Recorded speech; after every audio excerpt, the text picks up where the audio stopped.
Esperei com paciência pelo Senhor. Ele se inclinou para mim e me ouviu quando clamei por socorro. Tirou-me de um poço de perdição, de um atoleiro de lama. Colocou os meus pés sobre uma rocha e firmou os meus passos. E me pôs nos lábios um cântico novo, um hino de louvor ao nosso Deus. Muitos verão essas coisas, temerão e confiarão no Senhor. Vamos repetir essa última expressão. Muitos verão essas coisas, temerão e confiarão no Senhor. Que Deus aplique sua palavra em nossos corações. Podeis sentar. Irmãos, eu gostaria de fazer uma pergunta a você que chegou aqui nessa noite, que está aí a pensar em tantas coisas que já se passaram aqui no decorrer desse culto. Eu gostaria de fazer uma pergunta a você. O que você faria com alguém que todos os dias fere a sua vida, fere o seu coração? Você sabe lidar com uma pessoa assim? O que você faria se tivesse que conviver todos os dias com alguém que machuca com palavras ferinas, com alguém que pisoteia na tua vontade, nos teus desejos, que faz o teu coração doer, que faz o teu coração sangrar? Ou então, dita de outra maneira, o que você faria com alguém obstinado no seu coração, que está decidido a esquecer de você e seguir a vida sozinho? Como é que você resolveria uma situação dessa? Como é que você trataria uma pessoa, como essa na sua vida? Eu acredito, irmãos, que a resposta que nós damos a essas indagações, a essas perguntas, as respostas nos dão uma dimensão da salvação que Deus operou em nossas vidas. E o nosso Deus, irmãos, Ele nos salvou em meio às nossas transgressões. Deus viu os nossos pecados e a maneira como todos os dias nós pecamos, falhamos contra Ele, mas diz a palavra do Senhor lá em Romanos capítulo 5, versículo 8, que Deus prova o seu próprio amor para conosco, pelo fato de Cristo ter morrido por nós, sendo nós ainda pecadores. Deus se relaciona com pessoas que ferem a Ele, com pessoas que transgridem a sua vontade. E como é que Deus se relaciona com essa pessoa? Amando essa pessoa, dando a si mesmo a própria vida para a salvação dessa pessoa. Deus, Ele nos amou, irmãos, de uma forma grandiosa, a ponto de João dizer lá em João 3,16, porque Deus amou o mundo de tal maneira que deu o seu Filho unigênito, para que todo aquele que nele crê não pereça, mas tenha a vida eterna. João diz aqui que Deus nos amou de uma tal maneira, de uma maneira que a nossa mente, irmãos, não consegue medir, porque foi o próprio Deus na cruz do Calvário, morrendo por aqueles que pecam contra eles, por aqueles que transgridem a vontade dele. E quando nós observamos Deus, então, nessa relação conosco, nós pecadores, nós começamos a ter uma pequena dimensão, embora grande, de como foi grandioso que Deus fez por nós. Porque Deus nos salvou nas nossas falhas, porque Deus nos salvou em nossos pecados, porque Deus, Ele não esperou que eu e você fôssemos aperfeiçoados pelas nossas próprias forças para nos amar, mas Ele nos amou sendo nós ainda pecadores. No texto que nós acabamos de ler aqui do salmista, o salmista canta a salvação de Deus. Ele canta a salvação de Deus em sua vida, porque ele sabe que é Deus quem está por trás dos livramentos que ele recebe nessa vida. Em algum momento, nós não sabemos exatamente qual era esse momento, o salmista Davi, ele estava passando por uma situação de sufoco e de grandes apuros. E então ele escreve esse salmo, que é uma poesia, um cântico, para expressar a Deus o livramento, o socorro, a salvação de Deus em sua vida. Perceba aí no versículo 1, que ele diz que nesses dias de angústia e apuros, ele clamou por socorro. Diz assim: clamei por socorro, não é isso? Clamei por socorro. Quem é que clama por socorro? Quem está precisando de ajuda. Quem tem dimensão que a sua situação é uma situação de apuro, que a sua situação é uma situação de dificuldade. E o salmista diz que clamou pelo socorro a Deus. Nos dias da sua aflição, o salmista entendeu e viu que Deus se revelou, como ele diz, socorro bem presente na hora da tribulação. Lá no Salmos 46, versículo 1, o salmista descreve para nós isso: Deus é socorro bem presente na tribulação. Ou, dito de outra maneira, Deus é aquele que nos salva nos momentos da luta, da tribulação e dos apertos. Naquele momento que nós nos vemos com a nossa vida parada, estagnada, presos, como se estivéssemos dentro de uma cisterna ou dentro de um poço, na escuridão, sem perceber nada diante dos nossos olhos. Nós temos um Deus que lá do alto grita para nós e estende sua mão para nos salvar. É socorro bem presente. Ele é socorro que está conosco, que está comigo e está com você nesses dias de aflição que nós temos passado. Aqui no Salmo 40, do versículo 1 a 3, nós somos ensinados que devemos testemunhar a salvação de Deus em nossas vidas. A palavra que Deus tem para o nosso coração nessa noite é essa: que eu e você precisamos dar testemunho da salvação de Deus em nossas vidas, de uma salvação que aconteceu lá no Calvário e que nós confiamos que nos determinou para nós a eternidade, mas também de uma salvação que acontece todos os dias, quando Deus está conosco, presente conosco, nos livrando, nos socorrendo, estendendo a sua mão para nos erguer nos nossos momentos, irmãos, de tropeço e fraqueza. Devemos testemunhar a salvação de Deus em nossas vidas. E aí o salmista aqui nos mostra algumas razões. Primeiramente, irmãos, porque Deus é quem sustenta nossa esperança nos dias da nossa aflição. É Deus quem sustenta a nossa esperança. É Deus quem nos faz olhar para diante e dizer: essa aflição vai passar. Essa aflição vai terminar. Essa tribulação vai acabar. Por que nós podemos olhar para o futuro? Por que podemos olhar mais adiante e manter essa expectativa no nosso coração? Porque nós temos um Deus Salvador. Nós temos o Deus, irmãos, que a sua misericórdia não tem fim. Um Deus que conhece cada aflição, cada dor, cada angústia que nós temos passado. E Ele, irmãos, está pronto a nos socorrer. Veja que o salmista, ele põe sua expectativa no Senhor. Versículo 1, ele começa assim, deixe sua Bíblia aberta e acompanhe. Ele diz: esperei com paciência pelo Senhor. É assim que o salmista Davi começa: eu esperei, eu coloquei a minha expectativa no Senhor. E ele diz isso porque existe a possibilidade da gente pôr a expectativa da gente em outras coisas. Irmãos, diante da salvação, do socorro que ele precisava, o salmista, ele não se apressou em tomar as suas próprias medidas. Qual é a primeira medida que a gente toma nos momentos de aflição, em que precisamos de salvação? Nós começamos a olhar para as nossas forças, e a primeira medida é confiar nas nossas próprias ações. Mas o salmista diz: não, eu esperei pacientemente, eu coloquei a minha expectativa, eu coloquei a minha vida, a minha família, o meu futuro no Senhor. No Senhor. Pacientemente ele aguardou, irmãos, que Deus lhe desse a salvação. E talvez você esteja nessa noite tomando algumas medidas, ao invés de manter a sua expectativa no Senhor.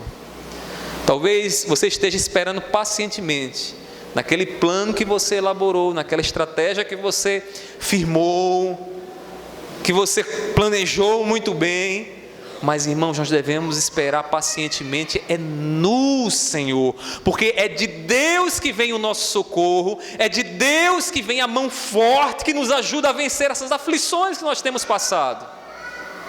A expectativa do salmista foi atendida por Deus, por esperar em Deus, por esperar o agir do Deus Todo-Poderoso. No versículo 1 ele diz assim ainda, na parte B: Ele, Deus, se inclinou para mim e me ouviu quando clamei por socorro. Ele se inclinou, ou seja, Deus se volta para a vida do salmista. O salmista está lá orando e pedindo: Senhor, Tu conheces a minha aflição, Tu sabes como eu preciso do Teu socorro. O salmista talvez estivesse como você muitas vezes se encontra, diante do desespero, porque você não consegue enxergar uma outra solução e uma outra saída. E são nesses momentos, irmãos, que Deus quebra o nosso coração, que Deus nos faz mais dependentes dEle, para que o poder seja dEle, para que nós possamos ser fortalecidos e levantados pelo nosso Deus. O salmista pede socorro a Deus, e ele diz: o Senhor se inclinou para mim, o Senhor ouviu a minha oração. O Senhor ouviu o meu clamor. O salmista estava a todo momento esperando que Deus pudesse dar a resposta ao coração dele, que Deus pudesse responder, que Deus pudesse mudar a situação de sua vida. E ele viu, porque manter a esperança no Senhor, irmãos, é manter a esperança no Deus Todo-Poderoso, no Deus do impossível, e que talvez diante dessa situação que você tem passado, você tem dito, isto é impossível. Impossível se as expectativas estiverem nas tuas forças, estiverem na tua conta bancária, estiverem na tua saúde, na tua beleza, nas tuas amizades. Mas quando a expectativa está no Senhor, irmãos, nós podemos esperar Deus se inclinando em nossa direção, ouvindo o nosso clamor. Onde está a tua expectativa? De onde você espera a solução para mudar essa situação que você tem passado? Dos homens, das tuas forças? De quem você tem esperado? No momento certo, Deus agiu em direção à vida do salmista. É interessante porque na tradução NAA ele diz assim: esperei. Esperar é aguardar, é esperar o momento oportuno da ação de Deus, porque Deus tem um tempo certo para todas as coisas.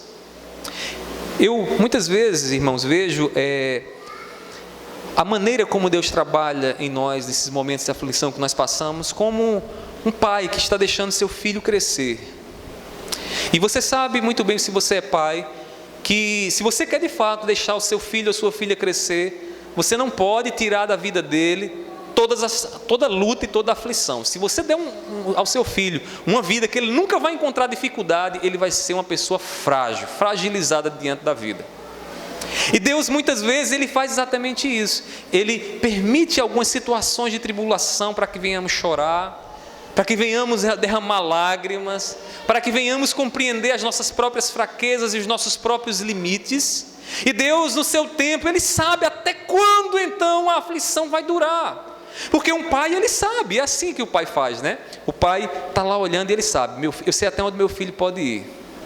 E ele vai sofrendo, vai se angustiando. E quando chega ao limite, então o pai vai lá e age. O salmista diz: eu esperei pacientemente no Senhor. Sabe por quê? Porque Deus sabe o limite de todos nós. Porque Deus sabe o limite de todos nós. O apóstolo Paulo, lá em 1 Coríntios, capítulo 10, versículo 13, ele disse assim, olha que texto elucidativo para esse ponto: não sobreveio a vocês nenhuma tentação que fosse humana, mas Deus é fiel e não permitirá que vocês sejam tentados além do que podem suportar. O que é isso, senão Deus permitindo algumas situações que nos tentam, mas Deus diz: eu conheço o tamanho do seu frio e eu sei o tamanho do lençol que você precisa. Eu conheço as suas forças e eu sei até onde você pode ir. E quando você estiver lá no seu limite, pode ter certeza que eu vou agir. Eu vou agir. Quando você estiver dizendo ao Senhor: Senhor, eu não tenho mais forças. Eu não tenho mais forças. O problema, talvez, nessa etapa que você esteja passando, é que você ainda acha que tem forças. E o que Deus quer é que você se esvazie e diga: Senhor, eu não tenho mais força. Porque quando você está fraco, aí é que você está forte. Quando você está vazio, é Deus que está te enchendo, é Deus quem está te dando poder para você poder suportar. Irmãos, Deus conhece os teus limites. Deus sabe até onde você pode ir. Talvez você esteja chorando e dizendo: Senhor, está difícil demais. Ninguém vê, mas eu estou vendo, Senhor, porque é meu coração. E talvez a tua oração seja essa: está difícil, eu não suporto mais. Você acha que Deus não te conhece? Você acha que Deus não sabe dos teus limites? Sabe. E Ele vai agir no momento certo. Agora aprenda com o salmista. Coloque suas expectativas em Deus. Espere com paciência em Deus, irmãos. Porque é Deus, irmãos, quem nos socorre em nossas aflições. Nós devemos testemunhar da salvação de Deus, porque quando estávamos aflitos, angustiados, desesperados, Deus revela a sua salvação sobre nós, irmãos, através do seu Filho Jesus. Que coisa maravilhosa. Estávamos desnorteados, como cegos no mundo, tateando para um lado e para o outro, sem saber onde é que íamos chegar. e Deus se revela em Cristo Jesus para nos salvar. Em meio às lutas, irmãos, que nós temos passado, precisamos continuar a manter a nossa esperança no Senhor. E quantas tentações não nos cercam quando a gente está aflito, né? Quantos caminhos nós não queremos percorrer para resolver os nossos problemas, enquanto deveríamos manter a expectativa no Senhor. Eu já ouvi alguém dizendo assim: pastor, como é essa história de manter as expectativas no Senhor? Porque eu vou ficar sem fazer nada? Não. Manter a expectativa no Senhor não é ficar na inércia, parar de dizer: Senhor, Tu vai agir e pronto, eu não vou fazer mais nada. Manter a expectativa no Senhor e agir no Senhor é agir com o temor do Senhor no coração. É em cada atitude saber que o que você está fazendo, o que você vai fazer, você está fazendo como se o próprio Cristo fizesse em tua vida. E aí você sim está aguardado no Senhor. Fazendo no Senhor, você está debaixo da bênção de Deus. Fazendo no Senhor, você pode aguardar a salvação que vem de Deus. Agora, fazendo em você mesmo é frustração. Fazendo em você mesmo, pode ter certeza que seu plano, suas estratégias estão fadadas ao fracasso. Irmãos, Deus sabe até quando nós podemos suportar. E o tempo devido, Ele nos dará a salvação das nossas aflições. Você crê nisso? Diga amém. Então, testemunhe a salvação de Deus na sua vida, porque o seu Deus é o Deus que ajuda, é o Deus que sabe o que você precisa nos dias da tua aflição. Então o salmista nos mostra isso primeiramente. Irmãos, devemos testemunhar a salvação de Deus em segundo lugar, porque Deus é quem nos salva e nos firma em seu caminho. É Deus quem nos salva e é Deus quem nos firma para andar no caminho da vida, não no caminho do tropeço, no caminho da perdição e nem no caminho da morte. Observe que o salmista ele descreve a salvação de Deus como a salvação de alguém que foi tirado de dentro de uma cisterna escura, de onde ele não via saída. Veja o que diz o versículo 2.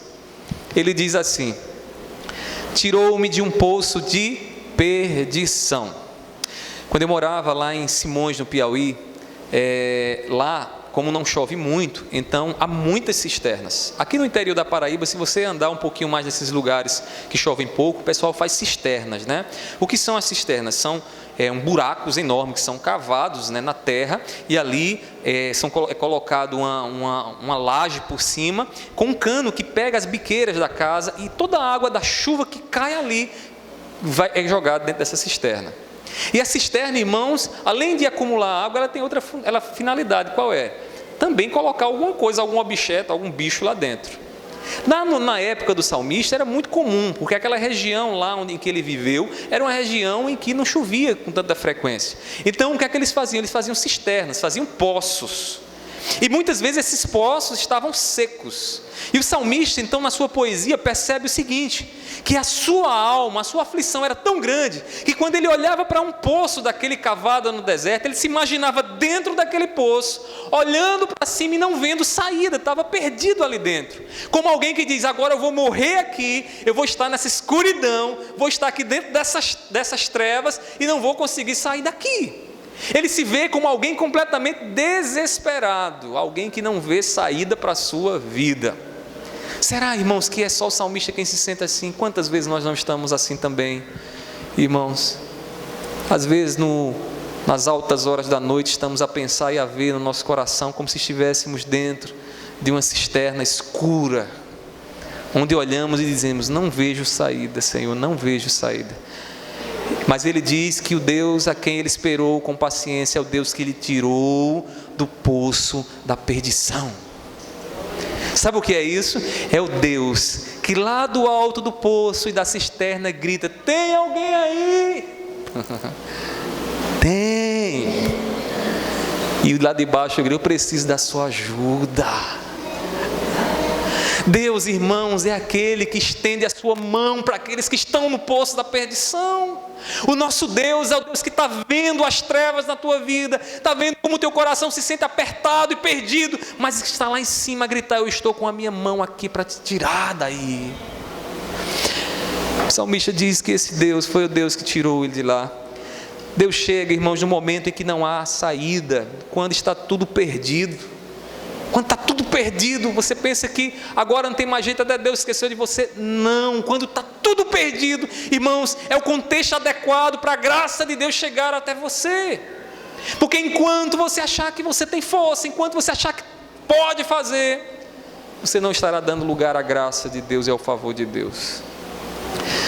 Devemos nos lembrar, irmãos, que Deus proveu o seu Filho Jesus para nós, quando nós estávamos em pecado, quando não havia saída para nós. Imagine que se Jesus não tivesse vindo, imagine a condição daqueles que nunca ouviram falar de Jesus, irmãos, que estão debaixo de condenação, porque não há outro meio para a salvação senão por meio de Cristo Jesus. Imagina a situação desses, é uma situação sem saída. Quando estes tomam consciência então de que não há mais solução, que já tentaram na religião A, B, C, D, que já tentaram todas as maneiras da salvação e não encontraram, este é o contexto adequado para Deus agir. E não só na vida do incrédulo, mas também na nossa vida, porque nós temos o pecado e muitas vezes estamos confiando demais nas nossas forças e não confiando na graça de Deus. Irmãos, a vida do salmista estava estagnada, como a de alguém que se vê atolado dentro de um lamaçal. Você já passou no lamaçal? Né? Eu lembrei agora, quando eu era pequeno, né?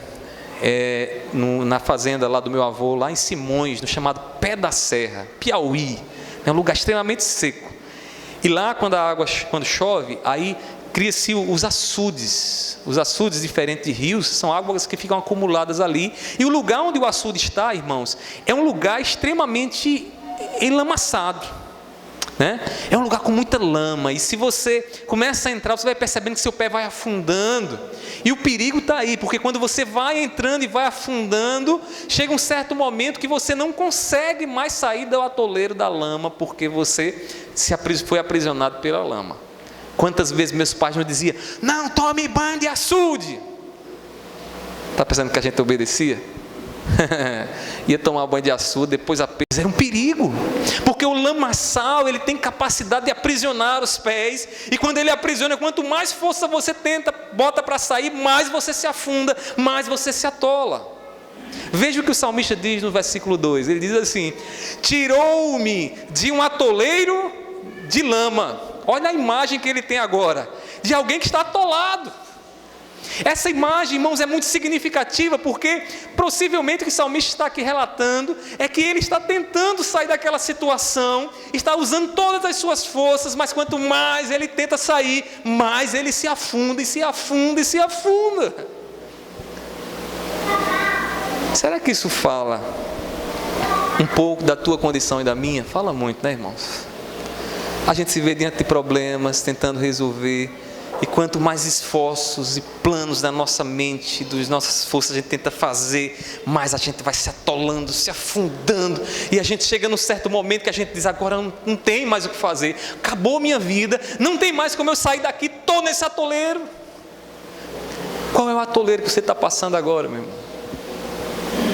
Eu quero lhe dizer que aquele que é o Deus, que é socorro bem presente, que nos salva, irmãos, é o Deus que estende a mão para aquele que está nos lamaçais da vida. Você tem diante de si a graça, a mão de Deus estendida para te erguer. Irmãos, em meio à lama perdemos todas as nossas energias, nós nos cansamos, porque fazemos força, mas não conseguimos sair daquela posição. Minha cunhada esses dias danificou o carro, e meu irmão estava dizendo, Léo, minha esposa pegou o carro e entrou lá num atoleiro, chegou lá no atoleiro, atolou o carro. Qual era dela? Sair e ver uma maneira de tirar e chamar alguém. Foi o que ela fez, ela começou a acelerar, e alguém muito inteligentemente, para não dizer o contrário, chegou lá e disse assim, fique balançando a direção, e ela dentro, né, querendo sair do atoleiro, quanto mais ela acelerava e fazia assim, e o carro ia afundando lá na praia, né? Daqui a pouco parou, pum. Quando parou, aí tiveram que chamar lá um carro e tiraram do carro de lá. Prejuízo, irmãos, quebrou meu mundo de peça debaixo do carro, com esses movimentos que ela fazia lá. Ele teve que trocar uma série de peças do carro. Irmãos, quando a gente está no atoleiro e a gente quer seguir, a gente não quer pedir uma ajuda de fora, um trator com muita força para nos tirar, a gente quebra as peças, a gente perde as nossas energias. Você talvez esteja assim no seu atoleiro, quebrando todas as peças de todos os lados, ao invés de se voltar para Deus, esperar pacientemente nele e dizer: Senhor, eu quero o teu socorro, manifeste o teu socorro em mim. Escute, porque Deus conhece teu coração. Deus sabe as peças que já estão quebradas aí dentro. Deus já conhece que as energias já estão chegando ao fim. Porque cansa, irmão, sair do atoleiro. Na verdade, a gente não consegue sair do atoleiro se alguém não nos ajudar. A vida parece que não progride quando a gente está no atoleiro da vida. É nessa condição que Deus está pronto a nos socorrer. A salvação de Deus, ela requer um coração dependente dele, que sabe que não tem condições de salvar a si mesmo. Quando é que nós encontramos forças para esses momentos em que estamos tentando sair, mas não conseguimos? Quando estamos fracos, lembre, meu querido irmão, aquilo que Paulo disse lá em 2 Coríntios capítulo 12, versículo 10, porque quando sou fraco, então é que sou forte. Mas a gente se esquece demais disso. Amanhã é segunda-feira. Amanhã os atoleiros aparecerão. E a gente acha que a gente vai tentar resolver. Que a gente vai acelerar o carro aqui e vai sair numa boa, sem quebrar peça. Espere no Senhor. Coloque sua expectativa em Deus. Ele tem um tempo certo. Até o tempo em que Ele concretizar a vontade dEle, tenha cuidado para agir segundo Cristo. Porque se você agir segundo Cristo, você vai estar resguardado por Ele. Você vai estar debaixo das asas dEle. Você não vai ter o que temer. Agora, se você quiser agir segundo o que você bem entende, você sabe qual é o fim, né? Você sabe qual é o risco que você está passando. O mesmo Deus que tira do lamaçal, irmãos, é o mesmo Deus que firma os passos. Olha que maravilha. O salmista diz agora, no versículo 2, na parte B, observe aí, ele diz: colocou os meus pés sobre uma rocha e firmou os meus passos. Observe o contraste que ele faz aqui na poesia dele. Se alguém está dentro da lama e não consegue sair, agora quando Deus tira ele do lamaçal, o que é que Deus faz? Deus coloca os pés desse indivíduo na rocha. E o que é a rocha? A rocha seria o piso plano, lugar seguro, onde eu posso caminhar e não há tropeço, onde eu não vou me atolar. Irmãos, ao contrário do lamaçal que nos aprisiona, o caminho de Deus, no qual Deus coloca os nossos pés, os pés daqueles que são salvos, é um caminho firme, é uma rocha. A rocha que Deus coloca os nossos pés são as palavras de Cristo Jesus. São as palavras de Cristo Jesus. O salmista mente aqui os decretos de Deus, os mandamentos de Deus, mas o que o salmista está falando aqui, à luz de Cristo, irmãos, são as palavras do próprio Cristo. Quer ver? Abra sua Bíblia lá em Mateus capítulo 7, versículo 24. Veja o que Jesus nos diz aqui, Mateus 7, 24. Vou esperar você abrir.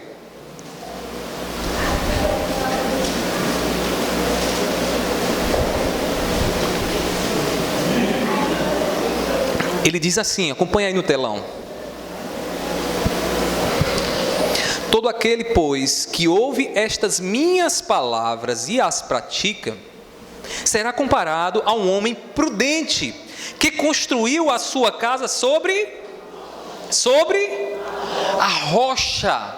São as palavras de Jesus obedecidas. Quem escuta as palavras de Jesus e obedece, irmãos, é aquele que tem os seus pés firmes, que sabe para onde vai, que não tem medo de se atolar, porque não há atoleiro, irmãos, nas palavras de Jesus, em viver obedientemente em Cristo Jesus. Deixa eu lhe dizer uma coisa: não perca suas energias tentando se livrar do seu lamaçal sozinho. Não queira fazer das suas palavras a sua rocha, porque, irmãos, os nossos planos são falhos, mas os planos de Deus são perfeitos. Porque os nossos planos, irmãos, nós não temos garantia alguma de que eles vão se concretizar. Mas os planos de Jesus, os planos de Deus nos dão a certeza de que vão se cumprir. Passam o céu, passam a terra, mas as palavras do Senhor permanecem, são rocha segura, firme. E o que nós precisamos fazer é estar nas palavras de Jesus. Deus, Ele nos salva, nos tira do lamaçal do pecado, do lamaçal dos nossos próprios projetos e planos, e nos põe agora nas palavras de Cristo, na rocha segura. Irmãos, Deus nos deu Jesus para que fôssemos arrancados do pecado. Em Jesus encontramos o lugar seguro, terreno plano, firme, onde não haverá lama. É certo que nesse terreno nós precisamos percorrer ele com uma cruz bem pesada, mas é um terreno, irmãos, que já não temos o que temer, porque é um terreno que nos dá vida. Ele disse: eu sou o caminho e a verdade e a vida. É um caminho que nos leva ao Pai. E o que nós precisamos fazer, irmãos, é estar firmes neste caminho que é a rocha. Devemos testemunhar essa salvação de Deus em nossas vidas, irmãos. Do Deus que nos salva e firma os nossos passos. Devemos dizer, proclamar ao mundo essa salvação, porque é na salvação em Cristo Jesus, irmãos, que estamos salvos dos lamaçais que nos cercam, e é na salvação de Cristo Jesus, irmãos, que nossos pés podem caminhar sem temer nesse mundo. Por fim, devemos testemunhar a salvação de Deus em nossas vidas, irmãos, porque Deus é quem transmitimos ao mundo. E aí o salmista, depois de nos dizer que no Senhor deve estar a nossa expectativa, que Deus, Ele nos salva e firma os nossos passos, Ele nos mostra agora a responsabilidade de tudo isso. E a responsabilidade de tudo isso é transmitir, é testemunhar ao mundo aquilo que se experimenta da parte de Deus. Perceba que o resultado da salvação operada por Deus na vida do salmista coloca em seus lábios um novo cântico. Versículo 3, ele diz assim: e me pôs nos lábios um cântico novo.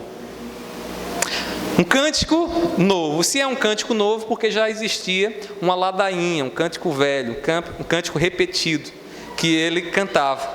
Nesse contexto aqui, irmãos, o que seria o cântico de outrora? Seria o cântico do desespero, da angústia. O cântico que talvez você esteja nesse momento experimentando, se lamentando, se queixando da situação, né? E dizendo: está difícil, não tem mais jeito, agora é o fim. É o cântico velho. Irmãos, mas quando Deus, Ele revela a sua salvação em nossas vidas, Ele põe em nossos lábios um novo cântico.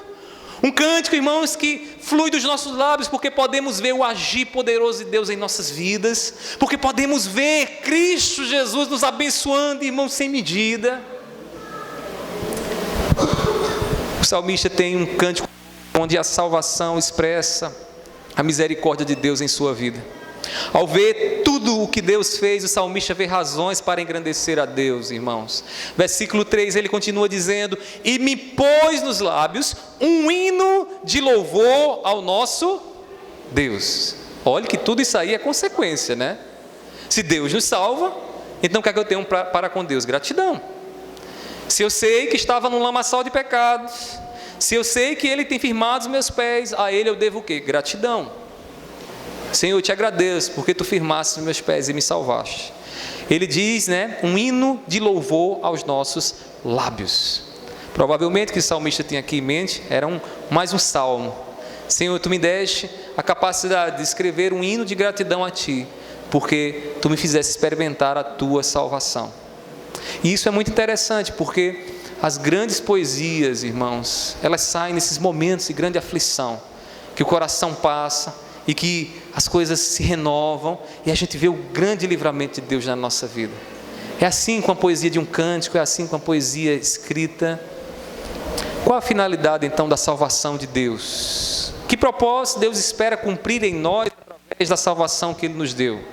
Veja que o salmista, ele nos diz que depois da salvação de Deus, sua vida serviria de testemunho para a glória de Deus. Versículo 3 ainda, no finalzinho, ele diz: muitos verão essas coisas, temerão e confiarão no Senhor. Por que é que Deus está te dando salvação? E por que é que muitas salvações você vai experimentar na sua vida? Para que o teu testemunho revele a glória de Deus.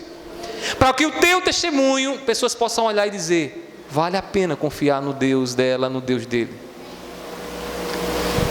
Mas lembre-se que isso aqui requer de nós, algo, requer a confiança, esperar com paciência no Senhor, na salvação que vem de Deus. Requer de nós saber que Deus é o Deus que escuta o clamor, o nosso clamor nos dias de desespero, de tribulação, e que responde no tempo dele.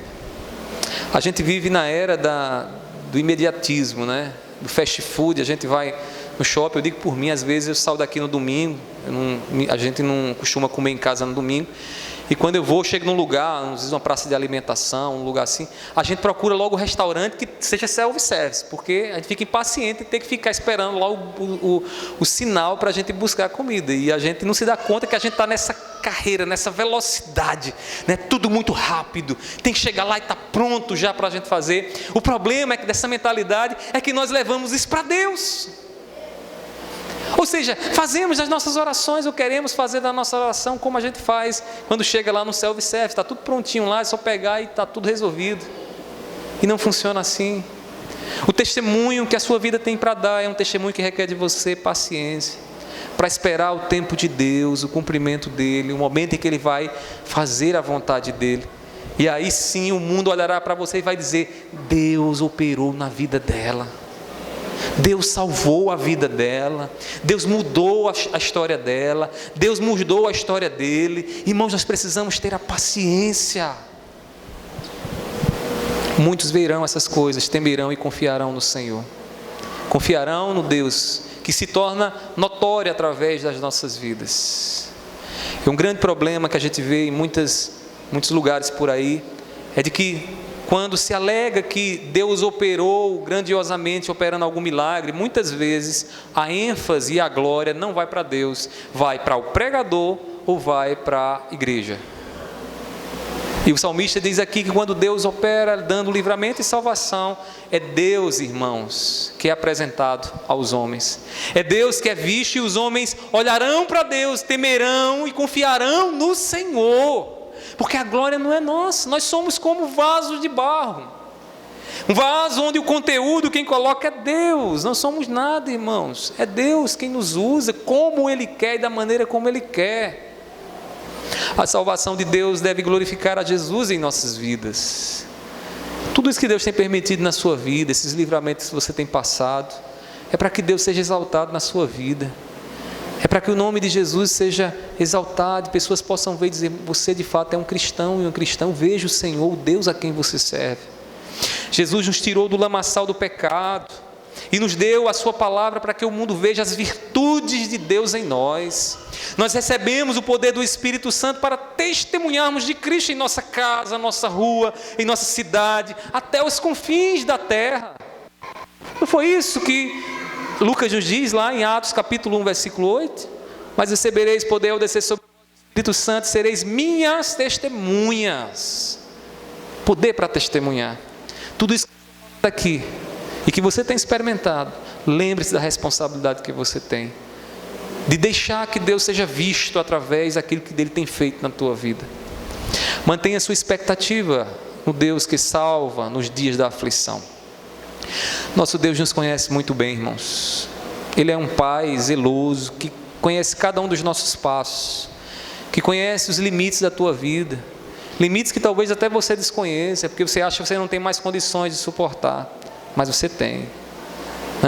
Eu ouvia uma declaração certa vez de um professor de educação física, falando sobre, ele inclusive é nadador aqui da Paraíba, ele falando que quando chega chega um certo momento que o seu corpo está tão cansado, irmãos, tão cansado, que a mente começa a dizer: pare, pare, pare. Só que todo atleta sabe que essa não é o momento de parar, que ele ainda não chegou ao seu limite. Ou seja, o autoconhecimento é muito importante, saber até onde eu posso ir, saber até onde eu posso chegar. E às vezes nós estamos apenas sentindo algumas dificuldades e dizemos: eu não suporto mais do que isso, mas na verdade você não se conhece, mas Deus te conhece.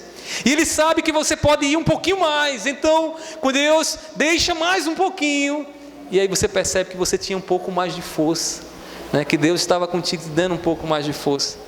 Então, Deus te conhece, meu irmão. Deus te conhece melhor do que você mesmo.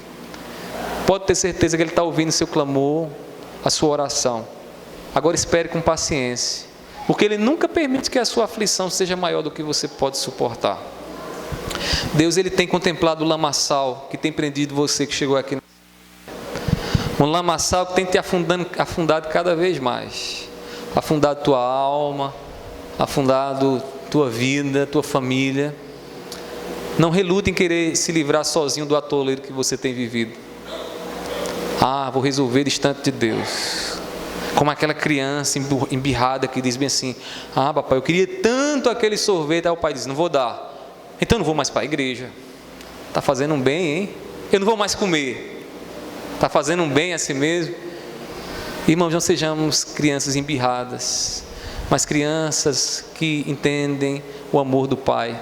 De um Pai, irmãos, que muitas vezes diz não. De um Pai que muitas vezes diz: espere mais um pouco. Do Pai que está lá a reconhecer e a ver cada um dos nossos limites e dizer: olha, no tempo certo a resposta vai chegar e você precisa aguardar com paciência.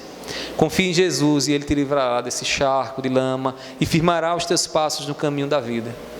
O seu dever diante de tudo isso, e o meu dever, irmãos, é testemunhar desse Deus que está conosco, desse Deus que nos dá esse livramento, desse Deus que nos acompanha. Que essa palavra caia no seu coração e que você entenda a voz de Deus, a tua vida nessa noite, em nome de Jesus. Amém? Vamos orar, vamos pedir a graça do Senhor.